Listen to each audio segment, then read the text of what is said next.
Very good morning, dear student. Welcome in physics online class with Sunil Kumar Sharma, Assistant Professor of Physics, Government Girls College, Sikar. Physics online या physics video class में हम चर्चा करेंगे network theorem, compensation theorem के बारे में।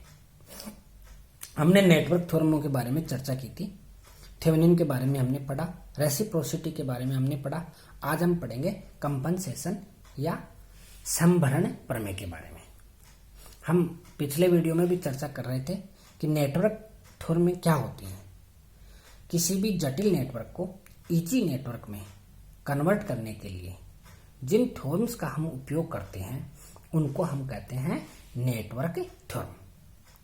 आज हम इसी नेटवर्क थ्योरम की श्रृंखला में कंपनसेशन या संभरण प्रमेय के बारे में चर्चा करेंगे। संभरण या कंपनसेशन का मतलब है किसी के स्थान पर उसको रिप्लेस करना, कंपनसेट करना। संभरण प्रमेय में क्या होता है कि कोई सर्किट है और उसमें कोई इम्पीडेंस या प्रतिरोध है, उसको हम एक नए वोल्टेज सोर्स में बदल सकते हैं और जो नया वोल्टेज सोर्स होगा उस नए वोल्टेज सोर्स का इंटरनल इम्पीडेंस या इंटरनल प्रतिरोध होगा, वो कितना होगा? 0। और उसका जो वोल्टेज होगा वो उनके सिरों के बीच में जो हमें विद्युत वाहक बल मिलेगा, जो उनके सिरों के बीच में जो विभवांतर मिलेगा वही उसका क्या होगा? विद्युत वाहक बल होगा। ओके, तो हम देख लेते हैं इसको।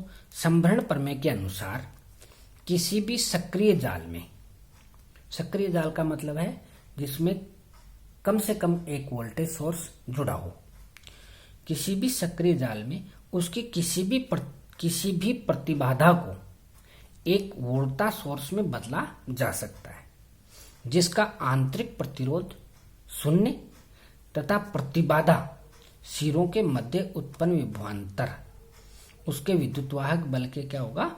समान होगा। मीन्स कोई भी जैसे R है, इस R को हम क्या कर रहे हैं? यहाँ से बदल रहे हैं, किसमें? वोल्टेज सोर्स में। तो यहाँ जो R1 के रेस्पेक्ट में या इसके स्थान पर जो वोल्टेज सोर्स हमारा नया बनेगा उसका इंटरनल प्रतिरोध या इंटरनल रेजिस्टेंस वो तो कितना होगा? 0। और इसका जो EMF विद्युत वाहक बल कितना होगा? यहाँ इसके सिरों के बीच में जो भी विभवांतर होगा वो इसका क्या कहलाएगा? विद्युत वाहक बल हो जाएगा। इसको प्रूव करते हैं। तो प्रूव करने के लिए माना किसी सक्रिय परिपथ में दो प्रतिरोध R1 व R2 है, एक R1 और एक R2, तथा प्रतिरोध R2 को एक नए वोल्टेज सोर्स में बदलना है। इस R2 को हम क्या कर रहे हैं?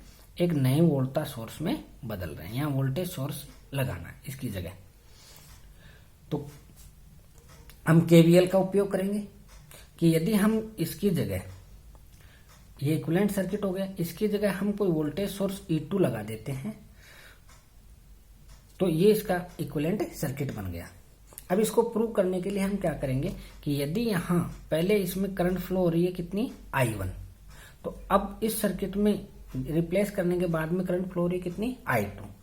I1 और I2 यदि बराबर है इसका मतलब कंपनसेशन थ्योरम क्या है? ट्रू है, प्रूवन है। तो हम सबसे पहले इसमें KVL लगाएंगे। तो परिपथ 1 में प्रवाहित धारा कितनी आ जाएगी? KVL से E/R1 प्लस R2, ये इक्वेशन नंबर 1 हो गई। तथा परिपथ 2 में प्रवाहित धारा, जो संभरण प्रमेय के इक्विवेलेंट सर्किट है उसमें प्रवाहित धारा कितनी होगी? यहाँ E1 है और यहाँ क्या है? E2। ये मानते हैं कि E1 ज्यादा है, E2 क्या है? कम है। तो क्या होगा? E1 minus E2, E1 minus E2 upon R1। ये किससे आया? KCL से। ये किससे था? KVL से। ठीक है। संभरण प्रमेय से, संभरण प्रमेय क्या कहती है कि जो नया वोल्टेज सोर्स ले रहे हैं उसका जो विद्युत वाहक बल होगा वो सिरों के मध्य विभवांतर के क्या हो जाएगा? बराबर हो जाएगा। ठीक है। तो यहाँ जो E2 होगा वो किसके बराबर होगा? यहाँ विभवांतर कितना होगा? I1 into R1। तो I1 इंटू R2, तो I1 इंटू R2, या E2 इक्वल टू I1 की ये वैल्यू है, यहां पुटअप कर देंगे। तो I1 की वैल्यू क्या थी, E1 upon R1 plus R2, और ये R2 है, तो E2 equal to E1 R2 upon R1 plus R2। समीकरण 2 में ये वाली E2 की वैल्यू हम यहां पुटअप करेंगे, यहां वैल्यू पुटअप करेंगे तो I2 इक्वल टू कितना हो जाएगा, E1, ये तो E1 है, माइनस E2 की जगह E1 R2 upon E1 plus E2,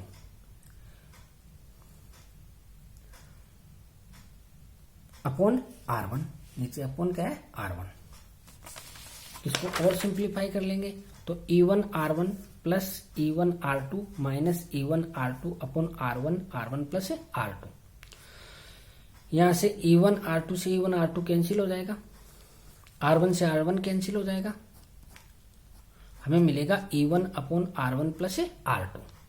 तो हमने जब R2 को नए वोल्टेज सोर्स में रिप्लेस कर दिया, तब जो करंट मिल रही है I2, उसकी वैल्यू कितनी है, E1 upon R1 plus R2। और मूल परिपथ में जब ये रेजिस्टेंस था, तब I1 की वैल्यू कितनी आ रही थी, E1 upon R1 plus R2। इसका मतलब ये हुआ कि I1 क्या है, I2 के बराबर है, अर्थात संभरण तुल्य परिपथ में प्रवाहित धारा मूल परिपथ में प्रवाहित धारा के क्या है, समान है। अतः संभरण प्रमेय क्या है, सत्य है, तथा संभरण वोल्टता, यहाँ जो इसको रिप्लेस करने के बाद में जो सोर्स बना है, इस सोर्स की जो वोल्टता होगी या विद्युतवाहक बल होगा, वो कितना होगा, E2 equal to E1 upon R2 plus R1 plus R2। ये वोल्टेज सोर्स इसका विद्युतवाहक बल हो जाएगा, E2 की value. Okay, thanks for watching.